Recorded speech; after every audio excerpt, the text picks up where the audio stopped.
धुळेतून एक मोठी ब्रेकिंग बातमी समोर येते। धुळ्यातून फरार झालेल्या खुनाच्या गुन्ह्यातील आरोपीला एलसीबीच्या पथकाने 24 तासात अटक केली असून 2 पोलीस कर्मचारी आता निलंबित करण्यात आले आहेत। रुग्णालयातून पळालेल्या या आरोपीला आता 24 तासात एलसीबीच्या पथकाने अटक केली आहे।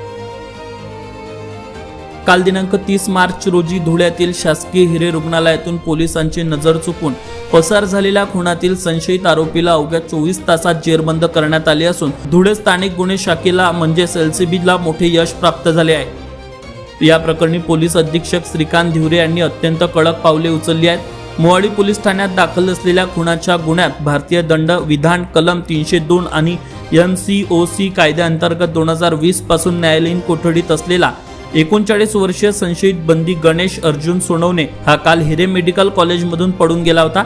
या गंभीर घटनेची तातडीने दखल घेत एलसीबीच्या पथकाने वेगाने शोध मोहीम राबवत या फरार बंदीच्या अवघ्या 24 तासात मुसक्या आवळल्या आहेत। इतकेच नव्हे तर या संपूर्ण घटनेचा सविस्तर आढावा घेऊन आरोपीच्या सुरक्षेत आणि कर्तव्यात निष्काळजीपणा केल्याचा ठपका ठेवत पोलीस अधीक्षक श्रीकांत धिवरे यांनी 2 पोलीस अंमलदारांना थेट निलंबित केले आहे। एका अत्यंत संवेदनशील खटल्यातील न्यायालयीन बंदी रुग्णालयातून पळाल्याने काल प्रशासनात मोठी खळबळ उडाली होती।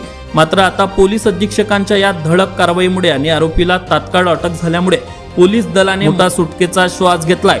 प्रतिनिधी Parikshit Pardeshi, JBTV news, Dhule. Mohadinagar police station येथे 2020 साली खुनाच्या गुन्ह्यामध्ये एक आरोपी होता गणेश अर्जुन सोनवणे उर्फ गण्या डमऱ्या, वय 32, राहणार मोहाडी उपनगर तिखी रोड। हा 2020 पासून धुळे जेलमध्ये न्यायबंदी आरोपी म्हणून जमा होता। दिनांक 30/3 रोजी सदर आरोपी हा वैद्यकीय कारण सांगून हिरे मेडिकल कॉलेज येथे तो भरती झाला होता उपचारासाठी। त्यावेळी त्याने तिथली परिस्थितीचा फायदा घेऊन तिथून पलायन केलेलं होतं आणि तो फरार झालेला होता।